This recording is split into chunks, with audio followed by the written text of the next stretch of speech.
Good morning. My name is Jim Bove. I'm the Chief of Public Affairs here at the Madison VA. And on behalf of everyone here at the William S. Middleton Memorial Veterans Hospital and Clinics, welcome and thank you for taking time to be here today as we honor the newest member of our Hall of Heroes. Of the many things I do in my position, this is by far my favorite. We especially want to welcome the family and friends of our inductee, Colonel Laverne Griffin, who have come from far and wide, as far away as Minnesota to join us. We are also proud to welcome some very special guests from our Hall of Heroes past. And if you're here and you're able to, please stand up when I call your name. Our founder of our Madison VA Hall of Heroes, Dr. John Doc Hofer.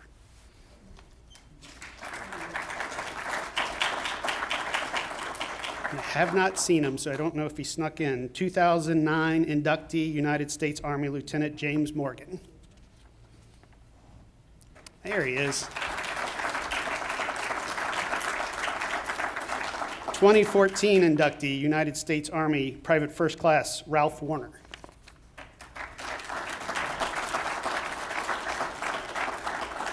And our most recent inductee from May, United States Army Captain Tony Paulson.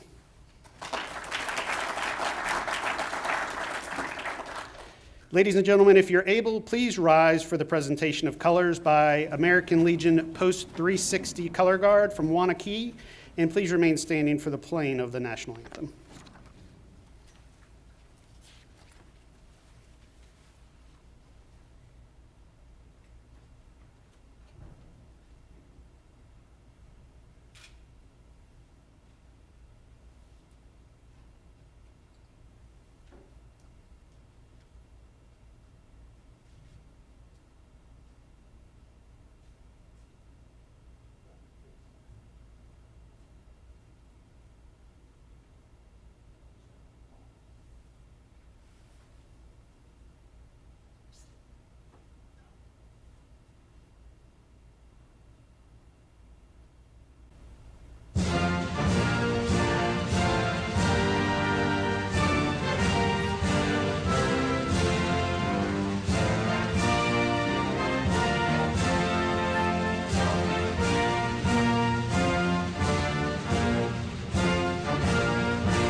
Thank you. Please be seated.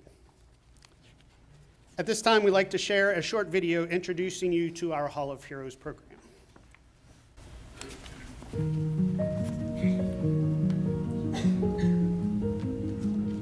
This is one thing that we can do as a Veterans Hospital that St. Mary's or UW Hospital just, they don't have something like this. This is special. This is for our veterans, for our staff, for their family members. It's a way of paying tribute that they're so well deserved.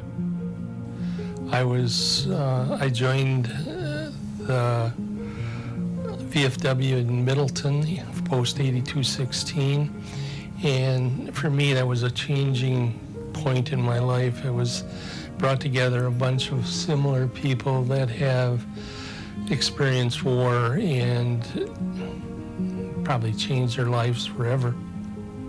Someone there said, well, you have a Silver Star. We need to do something to recognize that.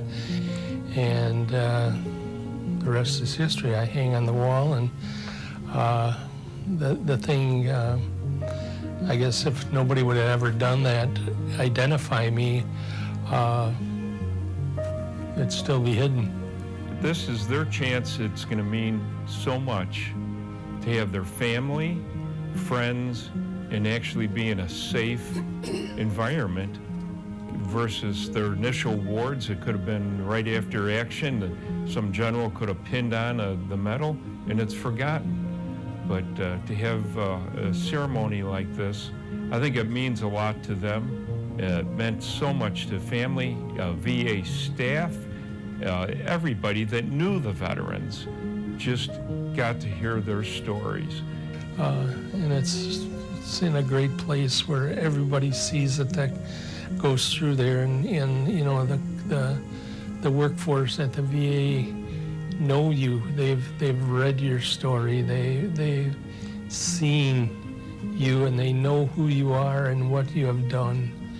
There aren't many things in life like that. In 2002, Dr. Hofer, then the chief of dentistry here, began the Hall of Heroes program at our hospital.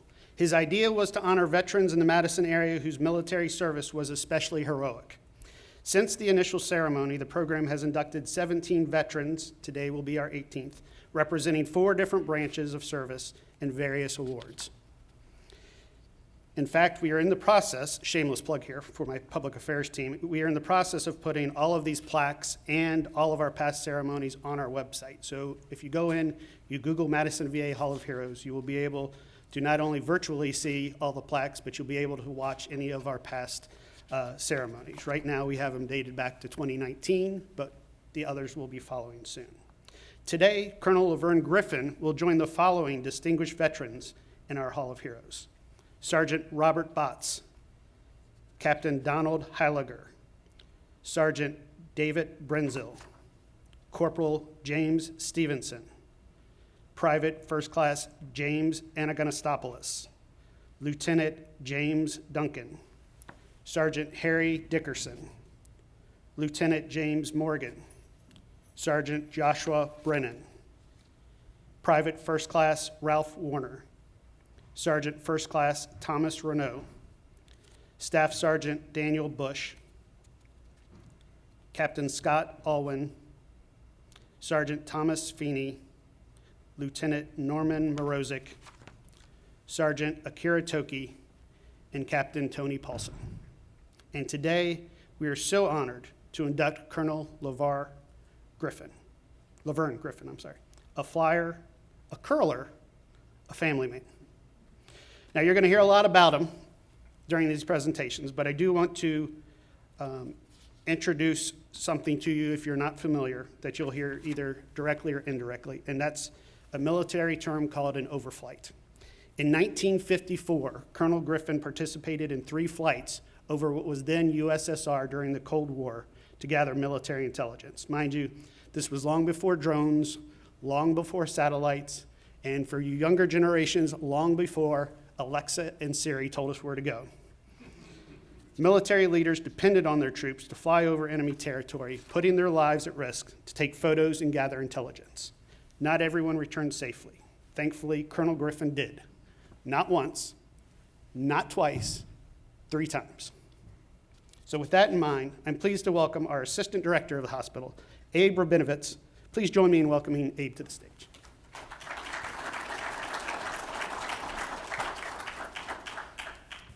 Well, good morning, everybody. Thank you, Jim, and thank you to the family and friends of our honoree, Colonel Laverne Griffin, for joining us today as we honor his heroism.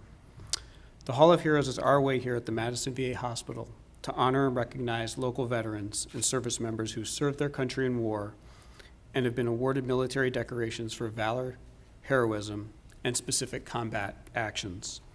It serves as a reminder of what our courageous veterans have endured and honors the sacrifices that they've made. The Hall of Heroes reinforces President Lincoln's sacred promise to care for those who've served in our nation's military and for their families, caregivers, and survivors. Our Hall of Heroes inductees are an inspiration to all of us here at the Madison VA Hospital and all who visit us. Today, we honor the memory of Laverne's heroism as we induct him into our Hall of Heroes. It's also a special day for his family who are part of a veteran's service, and we are happy and proud that you're here to join this ceremony. We'll now hear Laverne's My Life, My Story.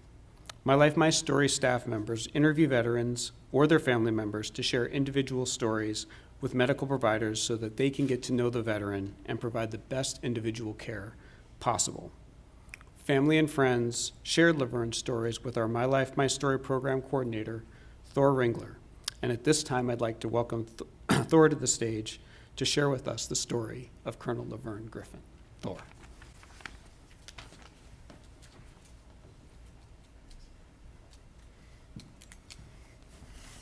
Thanks, Abe.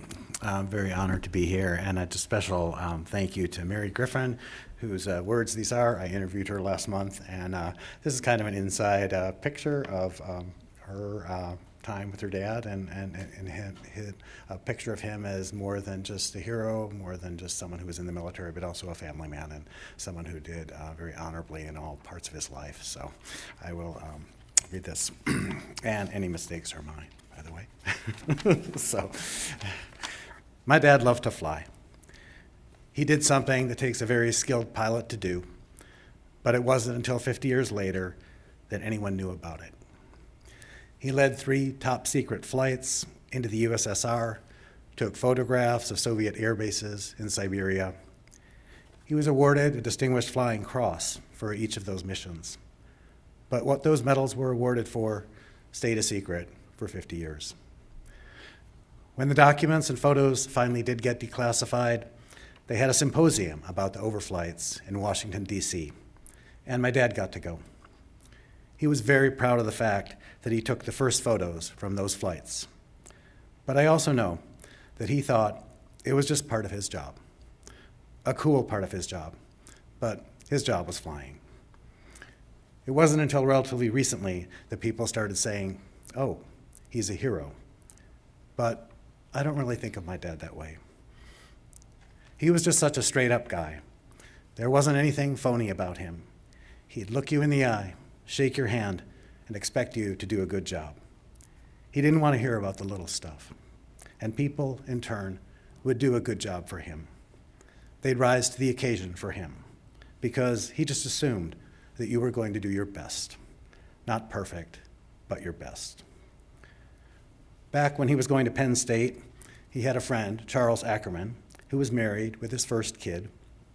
Dad was an older student then who already had 5 kids. Years later, Charles told me, your dad really taught me how to be a dad. I watched how he talked to you, how he listened. Growing up, of course, there were plenty of times when Dad would do the bossy Air Force thing. You're going to pick up all the pine cones in this yard so I can mow it. And we kids would be out there slogging around. But he did listen to you. Mom and Dad met when he was stationed at March Field. She was married to a friend of his at the time. That friend later died in Korea when his plane went down. And Dad would check in on her and her 2 girls when he came home to visit his parents. They ended up getting married. Dad adopted her 2 daughters, Martha and Nancy, and he and Mom proceeded to have 3 more kids, my brother Jack, my older sister Janet, and me. We were pretty much all in a row. The only form of birth control my mother ever knew was TDY. I was in the 3rd grade before I found out that not everybody in the country moved every year. I met a girl down the street, and her grandmother lived right next door. I could not figure out how that was possible. Everybody knows that grandparents are special people because they live halfway across the country, and you only get to see them once a year. I went to 9 schools in 12 years, and we certainly lived in more than 9 houses. Mom told me that they would hit town and rent the first house that would hold all 7 of us. Invariably, that got sold out from underneath them, or they found a cheaper place and moved. Our last house in Penn State got sold to another family 2 months before we were moving to Ohio. That was the only time I remember that we moved and didn't even unpack. Dad loved country western and bluegrass. He was a good guitar player, and that old Gibson went everywhere with him. We grew up listening to Hank Snow, The Letter Edged in Black, Old Shep, There's a Little Box of Pine on the 729. He liked songs like that, heart-wrenchers. He also taught himself to play banjo, mandolin, and harmonica. All of his siblings played something. I have a tape that his brother, my Uncle Bob, sent to him when he was in Vietnam. Bob is playing guitar, and he's clearly doing leads that my dad is supposed to follow. On that tape, you can hear Uncle Bob saying, "Okay, now we're going to play Freight Train. Here are the chords. It's just going to go like this." And he calls out the chord changes. I can clearly envision my dad playing along with his brother halfway across the world. My dad was close to all his siblings. There were 4 of them in a bunch, and then 20 years after my dad came my Aunt Ruthie. After everybody retired, they'd fly from all over the country just to spend time with each other for the pleasure of each other's company. They were not a dysfunctional family. They were a very functional family. Dad was an electrician, among other things. He'd buy those Heathkit electronics kits. He built a TV and a metal detector. He'd be sitting there at the kitchen table, soldering away. He was good with all things technological. Once he retired and moved back to Wisconsin, he discovered curling, and he just finessed the hell out of that. Every 10 years, the U.S. goes over and competes with the Scots, and he was on the senior men's team that went to Scotland. It's not a team that's competing around the world, but it was a big honor to be chosen. He also coached kids, high school kids in Portage, in curling. He didn't have any connection to those kids, and he didn't need to give them his time and his energy, but he did. He taught the kids next door how to curl. They love it, and they're both really good curlers now. He also helped kids get interested in flying. I know he helped somebody get a scholarship to flight school. After Mom died in 2004, my dad had some lonely years before he remarried in 2015. He liked to go out and do things, and he liked to have somebody to do them with. Once, when I went home to visit, he said, "Oh, I've got a great treat for us. I've got tickets for the Penn State-Wisconsin Badgers basketball game." I was thinking, oh boy, because I really hate basketball. But I said, "Oh, that's great, Dad." We go barreling down to Madison. I hadn't been to a basketball game since high school, and back then I knew the players. They were my classmates. But we get down there, and my dad was so great at explaining what was going on, and who was who, and how the scoring worked. I had a really good time. I could not believe it. I do not want to go to a basketball game with just anybody, but it was really fun with him. He was just so kind when he realized how little I knew. He died in December of 2019, 5 days after he turned 91. In September of that year, he bought a new Pitts acrobatic plane, a 2-seater. He was going to teach all the guys in his aero club to fly aerobatics. He didn't really have time to do that. He took off for Europe in early October with his wife. He came back, went to my daughter's wedding in early November. He was still walking 2 miles a day, and he was still curling in early December. He watched his weight, and he could still fit into his pilot's uniform, his party suit. During Dad's eulogy, my brother Jack talked about how many times he heard people say, "Oh, your dad was so much help," or "Your dad made this happen for me." With personal and professional problems, my dad helped all kinds of guys who worked with him with all kinds of things. Going through all his papers for this event, the letters, the notes, the base newspaper articles, I've come to see him as a manager and a leader. He wasn't there to micromanage you. He was there to help you figure out how to get it done. He gave you a lot of rope to hang yourself with. He gave you the tools to figure out how not to do that. And then he let you go and do your own thing. Thank you.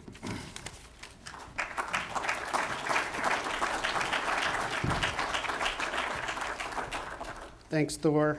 And as Abe mentioned, the importance of the My Life, My Story program, they go into the medical record so that providers understand what veterans have endured, rather either in the military or outside the military. But I do, another shameless plug, because I work in public affairs and this is part of my job, but that program started here in Madison and they are now done nationally. So any veterans who are in here who have not done a My Life, My Story, please see Thor. Not right now, but after the ceremony. We will now hear a little about Colonel Griffin's life from his daughter, Mary. She will also read his Distinguished Flying Cross citation, which was earned while he was a captain in the Air Force. Please join me in welcoming to the stage Mary Griffin.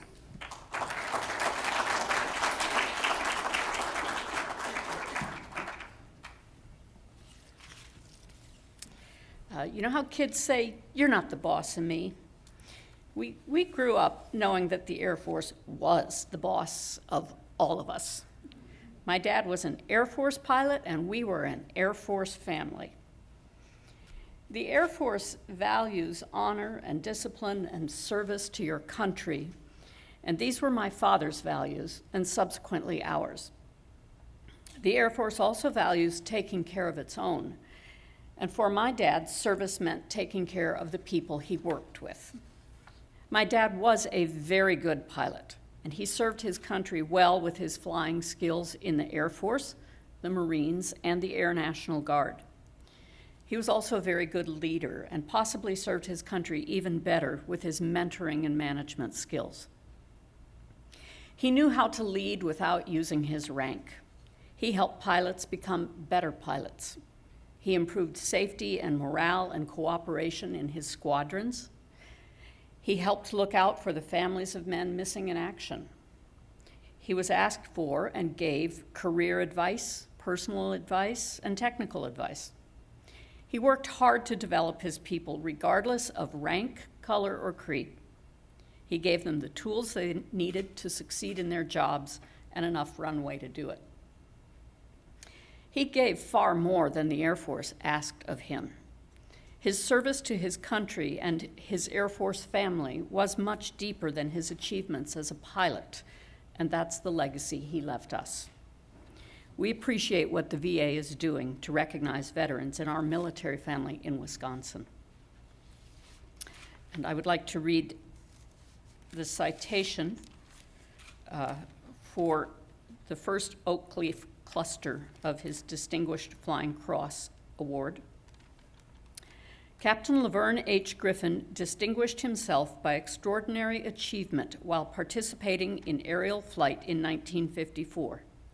The effectiveness and courage exhibited by Captain Griffin in the accomplishment of this mission under extremely hazardous flight conditions ably demonstrated his outstanding proficiency and steadfast devotion to duty. In the performance of this special mission of vital significance to the United States, he has reflected great credit upon himself and the United States Air Force.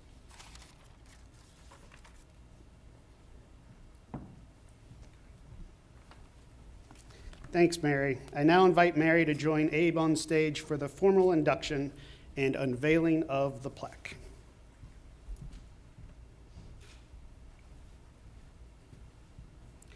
Please stand if you're able.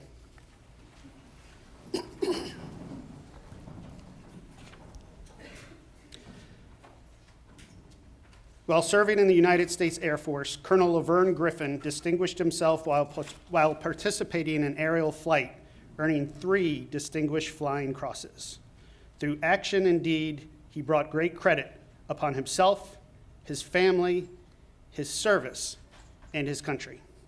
It is our honor to formally induct Colonel Laverne Griffin into the William S. Middleton Memorial Veterans Hospital Hall of Heroes. You may remove the cloth.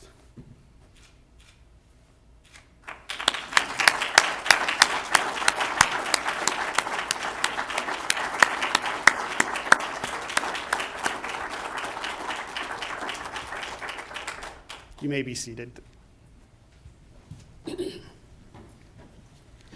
Colonel Griffin's plaque will be placed in the Hall of Heroes next to our other valorous veterans. The Hall of Heroes is located on the first floor here, outside the Patient Education Resource Center.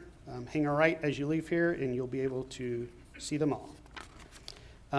We would like to specifically thank Colonel Griffin's cousin, Dean, for nominating him and giving us the honor to recognize him and learn more about him.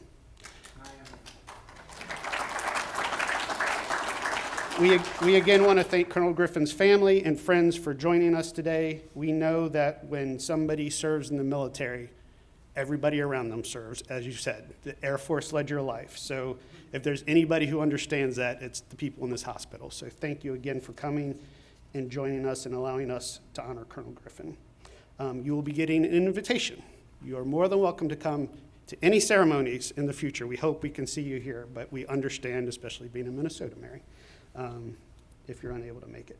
I also want to thank Stephanie Block and Philip Dolwick, who spearheads our Hall of Heroes induction and application process. And if you know of anybody that you want to nominate, we have some information in the back, so be sure to pick one up, a brochure up as you leave. This concludes our ceremony. We'll give the media an opportunity to interview Colonel Griffin's family, and then we'll ask family and friends to stick around for a few photo opportunities. We do ask that you try to keep the noise level down during the media interviews. So if we hush you, it's not the media hushing you, it's Jim hushing you. We have cake in the back, and feel free to grab a piece or two, and please take time to introduce yourself to our newest family members in the Madison Hall of Heroes. We'll see you back here in May for our next induction. Again, thank you, and please drive safely.